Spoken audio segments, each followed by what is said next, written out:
Buenos días, hablaremos acerca del ejercicio y la rehabilitación cardiovascular. Somos dos posgrados de medicina interna. Mi nombre es Juan Porras, mi compañero Raúl Ortiz.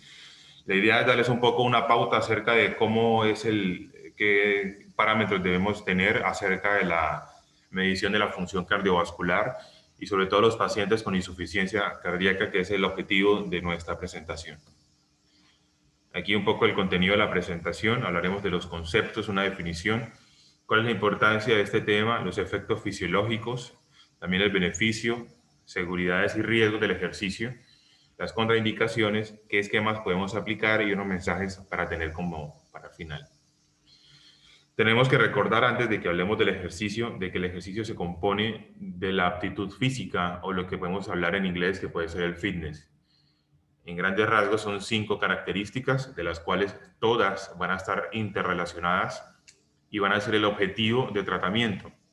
Dentro de esas están resistencia cardiorrespiratoria, composición corporal, fuerza muscular, resistencia muscular y flexibilidad. El componente fitness o la aptitud física es esa agilidad que tenemos. Entonces vamos a medir otros parámetros, ¿no? Entre eso está la agilidad, que es la capacidad de cambio de posición del cuerpo y esa posición que se mantenga con rapidez y con precisión. Además, dentro de la aptitud física tenemos medida la coordinación, que es esta capacidad que usamos, todos los órganos del sentido, de toda la relación neuromuscular, para poder coordinar y hacer tareas sin problemas y con precisión. Luego tenemos el balance, que es el equilibrio entre lo estático y el movimiento, pero para mantener una posición que el cuerpo quiera, o por lo menos el estado en reposo. Luego tenemos el tiempo de reacción, que simplemente es un estímulo, qué movimiento tiene al final, cuánto tarda este momento de estímulo y reacción. Habitualmente cuando se hace algún tipo de deporte, pues hay coordinación visual, auditiva, jugando un partido de fútbol, por ejemplo. Cuando se recibe el balón, hay un movimiento de coordinación, de balance y de un tiempo de reacción al recibir un estímulo y la acción que se pueda tener. Y al final podemos medir la velocidad, que es la capacidad de realizar un movimiento en un corto periodo de tiempo. Eso es un parámetro para medirlo. Como mencioné anteriormente, la actitud fitness son las 5 características que mencionaba de resistencia cardiorrespiratoria, composición corporal, fuerza muscular, resistencia y flexibilidad. Y dentro de estos componentes asociados tenemos que tener presente la agilidad, coordinación, balance, el poder, fuerza, el tiempo de reacción y la velocidad. Si miramos, hay una correlación, como le mencioné inicialmente, entre todos estos componentes. En la aptitud relacionada con la salud está el equilibrio, agilidad, coordinación, tiempo de reacción, velocidad y potencia. Esos 5 elementos se interrelacionan entre sí porque incluyen fuerza muscular, la resistencia cardiorrespiratoria, flexibilidad, composición corporal y resistencia muscular, que traducido es la actitud física o el estado fitness. No importa que la persona sea mayor o que sea menor, vamos a tratar diferentes componentes dependiendo de la patología. Por ejemplo, alguien que tenga una secuela de un accidente cerebrovascular, trabajaremos fuerza muscular, coordinación en ese tipo de pacientes que tienen alguna secuela. O alguien, por ejemplo, que tenga alguna deficiencia cardiopulmonar, un EPOC con una falla cardíaca. Ahí tendríamos que tratar resistencia cardiorrespiratoria en mayor posición a la fuerza muscular. Hay 5 componentes y que vamos a ir trabajando cada componente en según al momento de rehabilitar. Todo esto está interrelacionado entre sí. El paso siguiente es cómo medimos el esfuerzo físico. Hay un parámetro que por más de que no solamente sentir que cuando se hace ejercicio se tiene una ganancia, sino sentir en parámetros objetivos si la persona está cumpliendo metas de ejercicio o lo que se puede pautar. Por tanto, la medición del ejercicio se hace por un gasto calórico y se mide en el término MET, que en palabras grandes representa la cantidad de oxígeno que se consume un sujeto promedio en reposo. Por ejemplo, nosotros al estar durmiendo, donde nuestras actividades fisiológicas están en el estado más basal, ahí en promedio se consume un MET, como para que tenga la relación mental. Cuando se hacen diferentes tipos de ejercicios, pues se van a medir diferentes valores de MET y esto se va a correlacionar cuando se hacen pruebas de esfuerzo o procesos de rehabilitación, cuánto gasto calórico invierte la persona para completar el ejercicio. Así que tenemos ejercicios, por ejemplo, de simple movilidad o barcos de movilidad pudiéramos llegar hasta 3,5 METs de consumo. Después tenemos ejercicios aeróbicos, pueden llegar hasta 9 y bueno, ejercicios vigorosos intensos pueden ser más de 6. Por tanto, recuerden, el estado 1, un MET es el estado basal que habitualmente se recomienda pensarlo como cuando alguien está durmiendo. Y aquí comparamos, entonces, tenemos diferentes tipos de ejercicios dependiendo de la intensidad, si se pueden combinar o la duración, y de si son de baja, mediana o alta intensidad. Y, por ejemplo, podemos comparar, esto lo acabamos de tomar de la guía europea del Journal European del Corazón o de la enfermedad cardiovascular y todo este proceso de rehabilitación. Esto está reciente. Y lo que ustedes pueden comparar, por ejemplo, de alta intensidad tenemos la triatlón o hacer pentatlón, esos ejercicios claramente que son de mucha intensidad, de mucha duración y prolongado en tiempo. Pero si ustedes pueden ver, por ejemplo, jugar tenis, dependiendo de la intensidad que se ponga o la duración del encuentro, puede ser un movimiento muy sencillo, como se grafica inicialmente el golf, o hacer, como hablamos de triatlón, que se invierte cualquier cantidad de ejercicio. Bueno, ahí en ese momento se puede medir la intensidad cardiovascular, tanto en consumo de METs y como otro parámetro que veremos más adelante. La idea es que puedan entender que a medida que se aumenta la intensidad, pues aumenta el gasto calórico, aumenta el esfuerzo cardiovascular medido por frecuencia cardíaca. Hay otra forma indirecta, económica y muy accesible cuando no se pueden medir los METs, porque el METs es un valor de laboratorio. Tienen que colocarse esas máscaras donde se mide el consumo de oxígeno y todo lo que exhalan de CO2. El ejemplo clásico es cuando llega un jugador a algún equipo de fútbol y le hacen los exámenes médicos. Bueno, ahí a veces sale la imagen que se le pone una máscara facial que pareciera una ventilación mecánica. Y esa foto clásica, bueno, ahí se están midiendo los METs, el consumo de energía, el consumo de oxígeno y el CO2. Esos son parámetros específicos en situaciones particulares. En nuestros pacientes, en la mayoría de centros a nivel mundial, pues se usan otras medidas, por ejemplo, la escala de Borg, que es la escala en la que el paciente va a manifestar qué tanta intensidad de ejercicio está sintiendo mientras lo realiza. Entonces, esas pueden estar de 1 a 10, que es la modificada, o la original, que iría de 1 a 20, estando, por ejemplo, en 0 o en el nivel 1, que es un nivel muy suave, y a medida que va progresando hasta llegar al 10, va a sentir que el ejercicio es muy, muy duro. Y esto lo tiene que ir graficando el paciente a medida que va progresando en el tiempo y el esfuerzo que cree que está invirtiendo en la realización de su ejercicio. Y esta es una parrilla en la que se pudiera ver cómo se puede graficar el ejercicio de la rehabilitación cardiovascular. Esta es una parrilla de un centro real en el que va a mirarse tanto como puede ser evaluado por el médico, el entrenador o un interno que está acompañándose, la distancia que va a durar, la duración y la distancia del ejercicio, la frecuencia cardíaca, la presión arterial, la frecuencia respiratoria, la escala de Borg, lo que siente el paciente, y todas estas características de sensación que pueden ir asociadas con la realización del ejercicio, que al final nos aportan un dato en el qué momento el paciente empieza a sentir, por ejemplo, dolor o hay peoría de su disnea o hay cambios de su estado general, dependiendo de cuánta frecuencia cardíaca lo esté acompañando, por ejemplo. Aquí tenemos una forma de poder medir también el ejercicio, si es aeróbico, hay resistencia muscular, si hay flexibilidad, y dependiendo de eso, cómo sería el tipo de ejercicio. El ejercicio clásico, la recomendación sería, para un ejercicio aeróbico, debería ser al menos de 3 a 5 veces semanales. Miren que los ejercicios de flexibilidad idealmente deberían ser a diario, y los de resistencia muscular 2 o 3 veces a la semana. El aeróbico es el que tiene el que se ha visto mayor asociación de impacto cardiovascular, pero no podemos desestimar que el ejercicio de resistencia muscular también es un modificador de morbilidad, porque al tener mejor estado cardiorrespiratorio asociado a una mejor masa muscular, pues previene las caídas. Si hay una caída como complicación de cualquier momento de la vida diaria, pues prevenir también las fracturas, porque el impacto sería recibido en una masa muscular mejor desarrollada.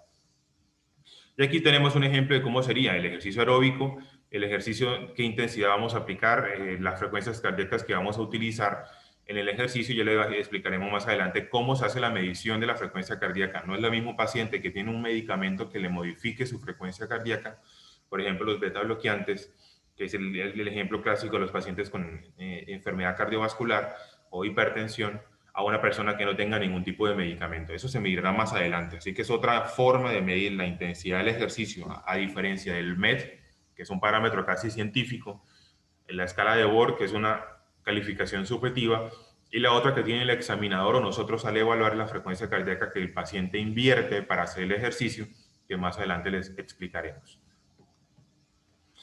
Eso es tomado la última guía de la Sociedad Europea de Cardiología acerca de la rehabilitación. Y solo para graficar que en cualquier momento del contacto que se tenga con el paciente, siempre tenemos que estar en la promoción del ejercicio, una vida saludable y la participación de deportes. Aquí incluimos tanto enfermedades congénitas, cardiopatías, la falla cardíaca, arritmias, bueno, también la relacionada con el embarazo, cualquier tipo de enfermedad que afecte el corazón está con indicación de realizar ejercicio supervisado por profesionales, bien sea deportólogos o personas que estén dedicadas a la rehabilitación cardiovascular o policlínicas especializadas como en la UMEC, en grupos interdisciplinarios acerca del manejo de la falla cardíaca. Que al final lo que siempre se va a querer hacer un diagnóstico oportuno, estratificación del riesgo. No todos los pacientes pueden hacer el mismo ejercicio. Pueden hacer ejercicio siempre con ciertas condiciones, dependiendo si tiene una enfermedad valvular, si tiene enfermedades asociadas, también la parte de la composición osteomuscular. Es importante también que las decisiones del ejercicio sean consensadas en el paciente y el profesional y que el tratamiento farmacológico se acompañe de estos ejercicios y el cambio en el estilo de vida, que son los parámetros que mejor modifican el curso de la enfermedad.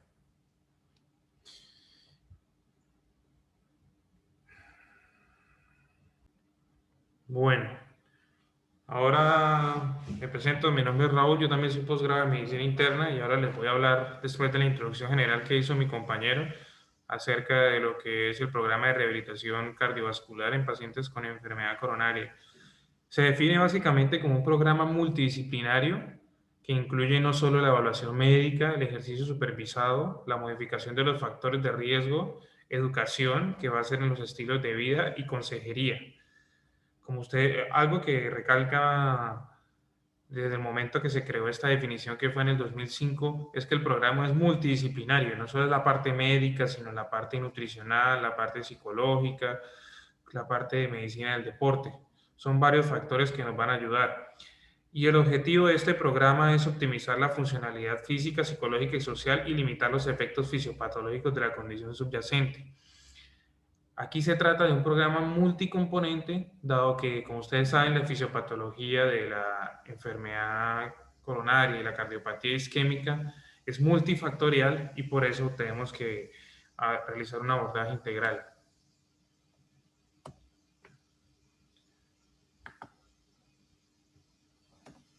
Ahora, de la importancia del tema, para recalcar, bueno, esa es una estadística del 2018. Las enfermedades cardiovasculares, entre ellas la enfermedad coronaria y la cardiopatía isquémica, causan en conjunto aproximadamente 18 millones de muertes anuales. Y así que es una patología que primero es muy prevalente e incidente y sobre todo que con el paso del tiempo va a aumentar, dado que hay una mayor expectativa de vida. Entonces nos vamos a estar enfrentando a este problema con mayor frecuencia. Y en el mundo, después de esa estadística tan grande que les mostré, hasta el 70% de las causas de enfermedad cardiovascular se relacionan con factores de riesgo modificables. Esto es importantísimo, porque nosotros muchas veces vemos que la enfermedad cardiovascular tiene una parte que son factores de riesgo no modificables, como el sexo, la edad, la herencia familiar. Sin embargo, en este estudio que se hizo en el 2019 en el Lancet, se calculó más o menos cuánto contribuyó, qué peso tiene cada factor de riesgo para el desarrollo de la enfermedad cardiovascular como grupo. Y en donde vemos en la primera columna que dice que en el promedio de los factores de riesgo, el número uno sigue siendo la hipertensión arterial, luego le sigue la dislipidemia, la polución del aire, el tabaquismo, la dieta que es inadecuada, la baja educación, la obesidad abdominal, la diabetes y otros parámetros como la actividad física baja y la fuerza de presión, que también es un parámetro importante, la fuerza de presión baja. Y bueno, ¿dónde se ubicaría Uruguay? Se ubicaría en los países de ingresos medios o middle income country. Entonces, ahí dice que los factores de riesgo principales son la hipertensión, la pobre educación, el tabaquismo, la polución, la obesidad abdominal, la dislipidemia, la dieta pobre y la diabetes. Entonces, de esto nos tenemos que llevar que nosotros podemos modificar hasta en un 70% los factores de riesgo que contribuyen con la enfermedad cardiovascular. Lo podemos modificar y podemos atacar la progresión de la enfermedad. En Uruguay, a nivel más local, en la segunda encuesta y en las estadísticas que saca el Ministerio de Salud sobre las causas de muerte, se ve que la principal causa de muerte sigue siendo las enfermedades del sistema circulatorio, primero el ACV y luego la enfermedad coronaria y cardiopatía isquémica. Entonces vemos que en nuestro medio sigue la tendencia mundial. Luego están las neoplasias, las enfermedades del sistema respiratorio. Las enfermedades del sistema circulatorio representan el 27.3% de las causas de defunciones. Y ya que hablamos de que se puede modificar hasta el 70% de los factores de riesgo, en el 2013 se realizó una encuesta nacional de factores de riesgo en donde se encontró que más de la mitad de la población de Uruguay tiene sobrepeso y obesidad. El 36% tiene hipertensión arterial. Más del 90% tiene un consumo bajo de frutas y verduras, por ende una dieta inadecuada. El 28% son tabaquistas, el 22% son sedentarios o tienen pobre actividad física, el 21.5% tienen niveles de colesterol elevados y hay un consumo significativo de alcohol y cifras de glicemia elevadas en sangre. Entonces vemos que nuestra población tiene la mayor parte de los factores de riesgo que se relacionan con enfermedad cardiovascular, un porcentaje altísimo de sobrepeso, hipertensión y pobre dieta. Ahora, desglosando un poco lo que les decía, las principales causas de mortalidad, las últimas estadísticas de la Comisión Honoraria para la Salud Cardiovascular que entregó en su informe del 2019 evidencia que aproximadamente 8.855 personas murieron por enfermedad cardiovascular. Y de estas, la primera causa, bueno, como ya les había dicho, fueron las enfermedades cerebrovasculares, el stroke, y de la segunda causa más frecuente fueron las enfermedades isquémicas del corazón o la cardiopatía isquémica. Entonces ahí ven la tasa, vemos que tenemos una tasa de 60 por cada 100.000 habitantes, que es un porcentaje muy alto. Ahora, ya que revisamos un poco las estadísticas, ahora vamos a pasar a hablar un poco de cuáles son los efectos fisiológicos del ejercicio y la rehabilitación cardiovascular en el corazón sano. Entonces vemos que en el corazón sano el ejercicio va a estimular una serie de mecanismos que son beneficiosos y respuestas fisiológicas. ¿Cuáles son estas? ¿Cuáles son las que ha mostrado la evidencia que produce la actividad física? La disminución de la resistencia vascular coronaria, disminuye la resistencia de las arterias. Asimismo, y va de la mano con el aumento de la producción del óxido nítrico, que produce vasodilatación. Adicionalmente, va a producir un aumento de la oferta arterial a nivel de capilar y arteriolas, es decir, esos capilares, esas arteriolas pequeñas, nos van a ayudar a promover una mayor entrega de oxígeno a través de la sangre. Y un último punto que se ha estado estudiando es que se ha visto que ayuda en la proliferación de células progenitoras de la médula ósea y en la reparación celular. Se ha visto que esos son los efectos beneficiosos de la actividad física. Pero bueno, eso es en el corazón sano. Ahora vamos a ver en la cardiopatía isquémica, vemos que hay diferentes efectos en varios aspectos de la fisiopatología. Uno de ellos es la corrección parcial de la disfunción endotelial. Sabemos que hay un imbalance entre la producción de ácido nítrico y sustancias vasoconstrictoras.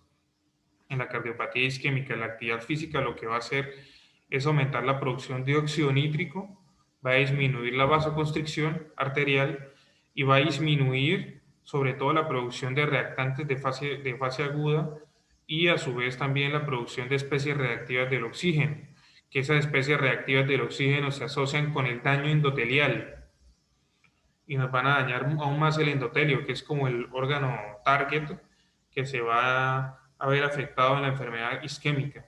Adicionalmente, en la cascada de la coagulación, se va a ver una reducción de la agregación de plaquetas y leucocitos, va a haber una promoción de la angiogénesis, una regresión de la estenosis coronaria, es decir, con una actividad física que se lleva a cabo estandarizada con un programa adecuado, se ha visto que pacientes con enfermedad coronaria tienen una regresión de su placa aterosclerótica con la actividad física. Y adicionalmente se ha visto que con la actividad física a largo plazo se ha formado colaterales, circulación coronaria colateral a nivel del corazón, que lo que hace indudablemente es aumentar la oferta del oxígeno para cumplir la demanda y así ayudarnos en la fisiopatología de la cardiopatía isquémica.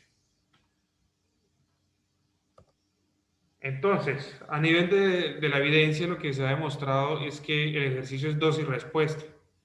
Es decir, cada actividad física que yo realizo no puede ser como el paciente del fin de semana que dice que va a hacer actividad física, que va a jugar un partido de fútbol cada mes o cada 2 meses, porque el ejercicio necesita una determinada dosis semanal y mensual para producir los efectos beneficiosos.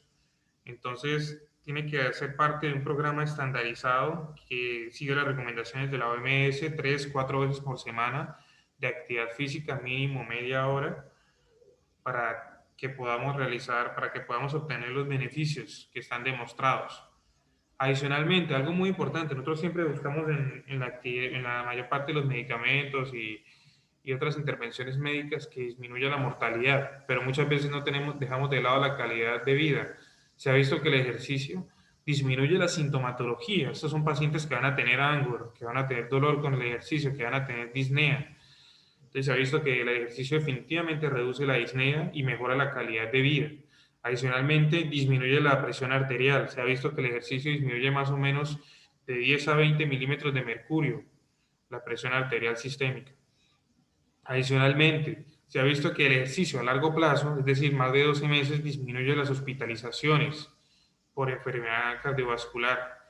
Y algo muy importante que siempre nos pregunta el paciente: doctor, ¿cómo va a ser mi pronóstico? ¿Cómo me puede ayudar? Entonces vamos a decir, con la actividad física va a disminuir un 17% de eventos cardiovasculares a los 12 meses, y a los 2 años, miren qué tan importante llega a ser la disminución, un 47%. Estamos hablando de casi la mitad de la disminución y solo haciendo ejercicio, sin darle algún medicamento que tenga algún efecto adverso, que toque el paciente poner de su bolsillo para comprarlo. Adicionalmente, un impacto en la esfera psicológica. Va a haber una disminución de la ansiedad y de la depresión. En cuanto a la seguridad del ejercicio, como todos sabemos, todo tiene sus beneficios y sus riesgos. Sin embargo, lo que se ha calculado es que en la balanza de riesgo-beneficio se inclina más hacia el beneficio, muchísimo más que los riesgos. Más o menos, aproximadamente, como para que se hagan una idea, de cada 25.000 pacientes hay un evento por cada 8.484 sesiones de ejercicio. Es decir, para que se presente un evento mayor, por ejemplo, que el paciente tenga un infarto de miocardio, una arritmia, se necesitan muchísimas sesiones de ejercicio. Adicionalmente, calculada, hay un evento por cada 50.000 horas de ejercicio paciente. O sea, un paciente puede hacer muchísimas horas de actividad de ejercicio con la seguridad de que no va a tener algún efecto indeseable. Adicionalmente, valga la redundancia, va a haber 1.3 eventos de paros cardiorrespiratorios por cada millón de horas de ejercicio paciente. Eso es más lo que nos asusta a nosotros, saber que estamos parados frente a un paciente de alto riesgo. Pero lo que nos muestra la literatura médica es que los eventos graves que suceden son muy raros, y por ende podemos concluir que definitivamente la balanza se inclina más al beneficio que al riesgo. Ahora, como todo, hay unas contraindicaciones, hay unos pacientes específicos en los que se ha visto que tiene una mayor incidencia de complicaciones cardiovasculares. ¿Cuáles son esos pacientes? Que no, definitivamente no van a poder realizar una actividad física. Son los que tienen angina inestable, que están haciendo una crisis hipertensiva, pacientes con taquicardia, con arritmias, con falla cardíaca descompensada, con fiebre, u otros eventos agudos o comorbilidades severas que definitivamente impidan al paciente realizar la actividad física. Ahora, para realizar un programa, ya hablamos un poco de la introducción de lo que era un programa de rehabilitación. Ahora vamos a hablar de la valoración general previa del programa. Hay varias cosas que tenemos que tener en cuenta, como siempre, una historia clínica completa en donde miremos cuáles son los factores de riesgo modificables para posteriormente intervenir. Solicitar una paraclínica inicial. En la paraclínica inicial, bueno, para todo lo que es la valoración de prevención secundaria, el perfil lipídico, lo que es una glicemia, adicionalmente un ecocardiograma, porque desde la parte médica tenemos que valorar desde qué punto partimos, cómo está ese corazón, qué fracción de eyección tiene, si está disminuida severamente o no. Hacerme la pregunta si existen contraindicaciones para mi paciente basado en los que mostré. Una cuarta pregunta, ¿cómo clasifico a mi paciente según el riesgo? Y el último punto, siempre tener en cuenta que esto es un manejo interdisciplinario. Esto no es solo del médico, no es solo del internista, del cardiólogo, del deportólogo, sino también del nutricionista, del psicólogo y de enfermería. Entonces, ¿cómo clasifico el riesgo? La Asociación Estadounidense del Corazón clasifica el riesgo en 4 categorías, donde la categoría verde son los pacientes que están sanos, clase A. Clase B son los que tienen un bajo riesgo de un evento cardiovascular, no se contraindica. Los que tienen enfermedad cardiovascular estable, que no han tenido ningún evento por lo menos en los últimos 6 meses, que tienen una disnea NYHA 1-2, es decir, de grandes esfuerzos.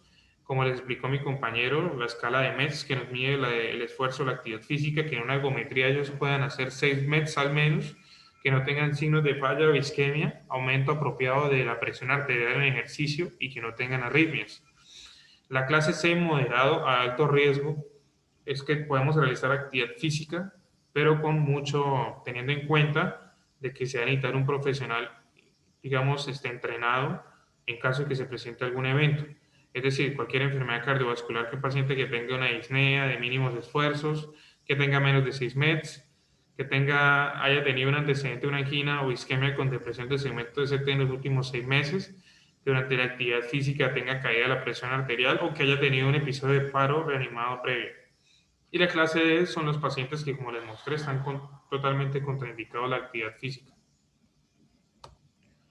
Algunas consideraciones para la prescripción. Entonces, ¿cómo prescribimos el ejercicio?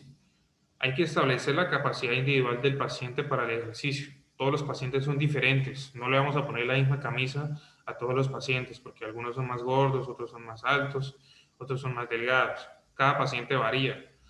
Adicionalmente, el tipo de ejercicio que tenemos que hacer, tenemos que tener en cuenta cuáles son los que han mostrado que tienen evidencia en la parte de enfermedad coronaria. Ellos son los ejercicios isotónicos. Los ejercicios isotónicos son aquellos que no realizan un arco de movimiento sobre un eje. Por ejemplo, conocerán la famosa plancha en la que uno se sostiene y aguanta más o menos durante 1 o 2 minutos. Es un tipo de ejercicio isotónico. Adicionalmente, el tipo de ejercicios aeróbicos, solo que tiene que ver con la natación, caminatas, bicicleta y trotar, son ese tipo de ejercicios que se ha demostrado que ayuda bastante en la enfermedad coronaria o en la cardiopatía isquémica. Tercer punto, la intensidad, la frecuencia máxima. Hay una fórmula de la frecuencia máxima que se usa normalmente, que es 220 menos la edad. Esta fórmula, digamos, es una fórmula, digamos, para pacientes en general, que no tienen en cuenta muchas cosas como lo que pasa en los pacientes cardiovasculares, que muchos pacientes tienen beta bloqueantes, que manejan una frecuencia menor de 80. Por lo tanto, esta fórmula no es adecuada para estos pacientes. Hay una fórmula que digamos, que les insto a buscarlas, que se llama la fórmula de Carbonell, que tiene en cuenta la frecuencia máxima que alcanza un paciente, la frecuencia individualizada del paciente con ese beta bloqueo y la reserva cardíaca. La puedes buscar. Con ese tipo de fórmulas se realiza la parte del cálculo de la frecuencia máxima. Adicionalmente, el objetivo progresivo de esa frecuencia máxima es alcanzarla en un 80-85% al final del programa de rehabilitación cardiovascular. Y en la escala de Borg no modificada, alcanzar un esfuerzo subjetivo de 11 a 15 puntos. Y en cuanto a la duración de la frecuencia, más o menos lo que se propone es realizar un previo calentamiento, ir 20 a 30 minutos a la frecuencia máxima, dependiendo de cómo ha sido el progreso del paciente, ir aumentando la intensidad de 30 a 60 minutos y repetir esto 4 a 6 veces por semana y luego realizar una fase de cool down para ayudar al paciente a retornar a su estado basal. Dentro de la rehabilitación cardiovascular hay varias fases. Está la primera fase, la segunda fase, la tercera fase y la cuarta fase, que como nosotros sabemos, la rehabilitación cardiovascular no arranca en el consultorio ya cuando el paciente tuvo un infarto, sino arranca desde el mismo hospital. Es un concepto importante. La rehabilitación no es algo de la policlínica, no es algo ambulatorio, es algo que empieza desde el hospital. Y en la primera fase intrahospitalaria, entonces esa fase abarca lo que es 1 a 14 días posterior al evento cardiovascular y puede ir a 6 semanas. ¿Qué paciente es candidato? El paciente que no tenga síntomas, no tenga cambios electrocardiográficos en 8 horas previas, no tenga aumento de enzimas y no tenga signos de falla cardíaca. El objetivo va a ser ¿cuál?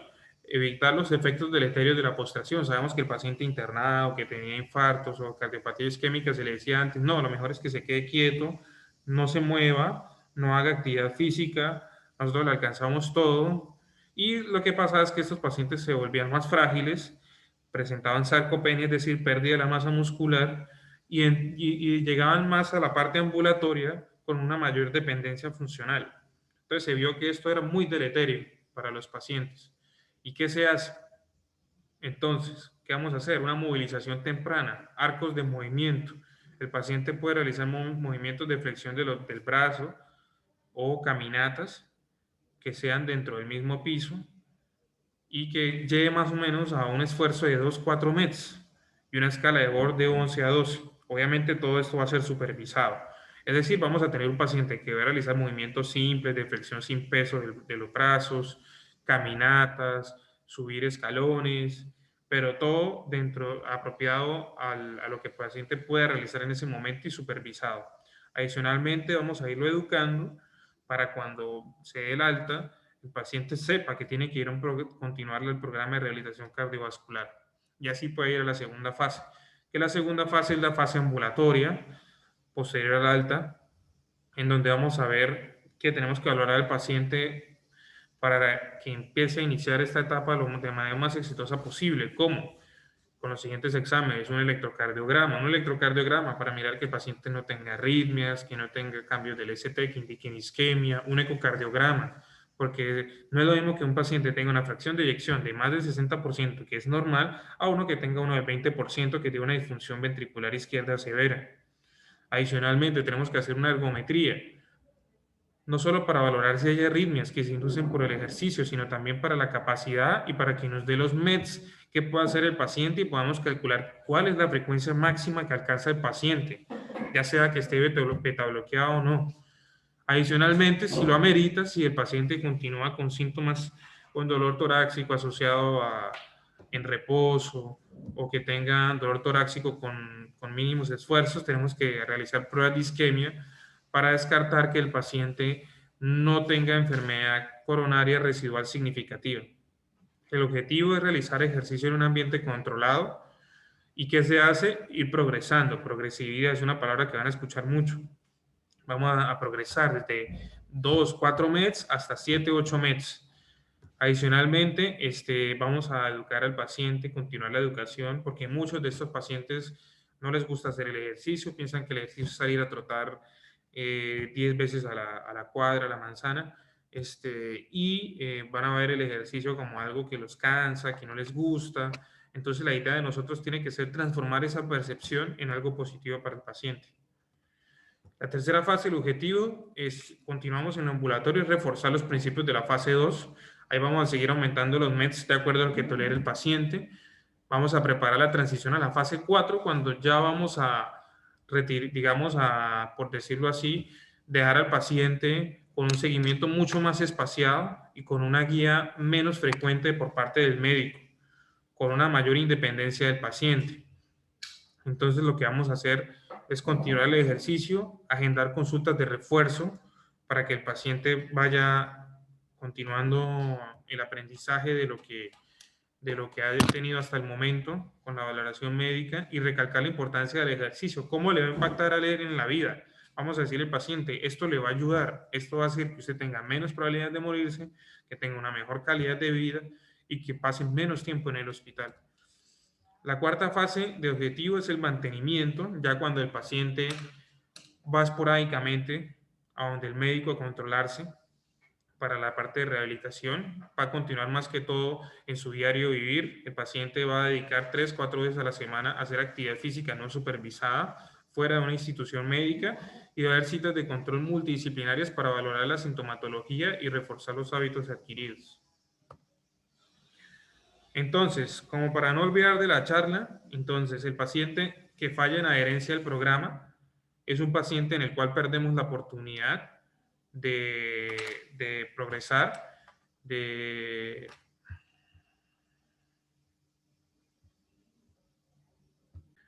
Entonces, lo que tenemos que recordar, el paciente que falla en la adherencia del programa es un paciente en el cual perdemos la oportunidad de intervenir en la morbimortalidad.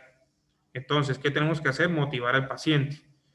Hay que llamarlo, realizar cartas motivacionales. Muchas veces las cartas que realiza el equipo son de gran significancia para el paciente. Adicionalmente, agendar visitas por el equipo y utilizar las nuevas tecnologías. Todas estas intervenciones en un metaanálisis del 2019 se ha visto que promueve la utilización del programa físico, que el paciente se enrole en la actividad física y la adherencia y que el paciente complete todo el programa.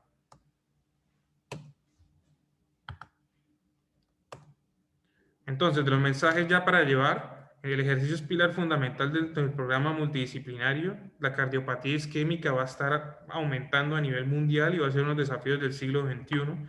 Hay evidencia de sus beneficios e impacto en la fisiopatología y para resumirlo en 3 palabras, bueno, bonito y barato, no nos cuesta mucho, no tiene tantos efectos adversos como una medicación y sí nos ayuda bastante.